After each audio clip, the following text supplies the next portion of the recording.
নমস্কার বন্ধুরা, আমিষ ফেলে নিরামিষ পরিবারে আপনাদের সবাইকে স্বাগত জানিয়ে আবারও একটা নতুন রেসিপি নিয়ে হাজির হলাম। ফুলকপি আলু পোস্ত। এই রেসিপিটা অবশ্যই আপনারা বানিয়ে আমায় কমেন্ট করে জানাবেন। খুবই সুস্বাদু হয়, মুখে লেগে থাকার মতন একটা রেসিপি। এজন্য আমি প্রথমে কড়াতে সরষে তেল দিয়ে দিলাম আর সামান্য একটু নুন দিয়ে দিলাম। আর একটা ফুলকপি আমি মাঝারি সাইজের ফুলকপি এইভাবে ছোটো ছোটো টুকরো করে কেটে নিয়েছি। এই ফুলকপিটা ধুয়ে দিয়ে দিলাম।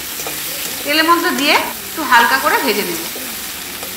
ফুলকপিটা অবশ্যই ভেজে করবেন, তাহলে টেস্টটা খুব ভালো হয়। এবার ফুলকপিটা একটু হালকা লাল রং ধরে আসলে তখন আমি ফুলকপিটা তুলে নিলাম।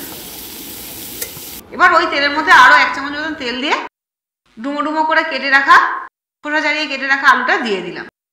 দিয়ে ভালো করে ভেজে নেব। আলুটাও ভেজে তুলে নিলাম। আলুটা একটু হালকা লাল লাল করে ভেজে তুলে নিলাম। আলুটা তুলে নিয়ে ওই তেলের মধ্যে আরও 1 চামচ মতন তেল দিয়ে তেলটা গরম হলে একটা শুকনো লঙ্কা, 1/2 চামচ কালো জিরে আর সামান্য একটু হিং দিয়ে দিলাম। 8 চামচেরও একটু কম। হিংটা ইচ্ছা না হলে নাও দিতে পারেন। এখানে আমি 4-5 চামচ মতন পোস্ত বেটে রেখেছি, একটা কাঁচা লঙ্কা দিয়ে সেই পোস্ত বাটাটা দিয়ে দিলাম আর 1/2 চামচের মতন হলুদ দিলাম। যেহেতু পোস্ত, হলুদটা বেশি দিলাম না, আপনারা ইচ্ছা না হলে নাও দিতে পারেন।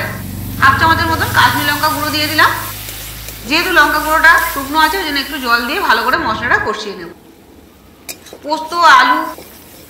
পোস্ত যখন খুব ভালোভাবে ভাজা হয়ে যাবে পোস্তর সঙ্গে, তখন আলু আর ফুলকপি যে ভাজাটা ছিল সেটা দিয়ে দিলাম। এই মশলার সঙ্গে ভালোভাবে পোস্ত, লঙ্কা, হলুদের সঙ্গে যে মশলাটা, মশলার সঙ্গে আলুটা ভালো করে কষিয়ে নিয়ে মিনিট 2 তারপর এতে পরিমাণ মতন জল দিয়ে ঢাকা দিয়ে দিলাম। এই যে স্টোভটা দেখছেন, এটা কাঠের স্টোভ, আপনার দাদা এনে দিয়েছে। এটা খুবই সুন্দরভাবে জ্বলে। এর ব্যবহার একদিন দেখিয়ে দেবো। এতেও নব আছে, গ্যাসের মতন কমানো বাড়ানো যায়। এবার আমার রান্নাটা হয়ে এসছে, দেখেন কেমন হয়েছে।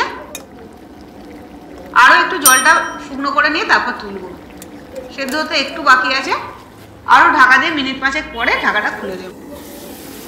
5 মিনিট পরে জলটাও অনেক টেনে গেছে আর ফুলকপি আলুটাও দেখছি সেদ্ধ হয়ে গেছে। 2-1টা আলু আমি একটু ভালো করে ঘেঁটে ঘেঁটে দেবো। এইভাবে ঘেঁটে ঘেঁটে আলুটা দিলে পোস্তটা আরও মাখো মাখো হবে, টেস্টটাও খুব ভালো হবে। যখন ভেবে পাচ্ছেন না ফুলকপি দিয়ে আর কি করবেন, অবশ্যই রেসিপিটা বানাবেন। 2 চামচ সর্ষের তেল দিয়ে রান্নাটা নামিয়ে নেব। মিনিট 5 পরে রান্নাটা আমি পরিবেশন করব। নতুন বন্ধুদের যদি রেসিপিটা ভালো লাগে তাহলে আমার চ্যানেলটা সাবস্ক্রাইব করার অনুরোধ রইল।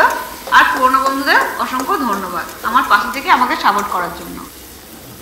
এই রান্নাটা আপনারা অবশ্যই গরম ভাত দিয়ে খাবেন, আর সঙ্গে যদি বিউলির ডাল থাকে আর কিছুই লাগবে না। দেখবেন এই দিয়েই সমস্ত ভাত খাওয়া হয়ে যাচ্ছে।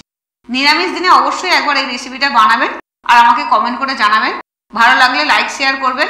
আবার ফিরে আসবে এরকম নতুন নতুন রেসিপি নিয়ে। সুস্থ থাকবেন, ভালো থাকবেন। নমস্কার।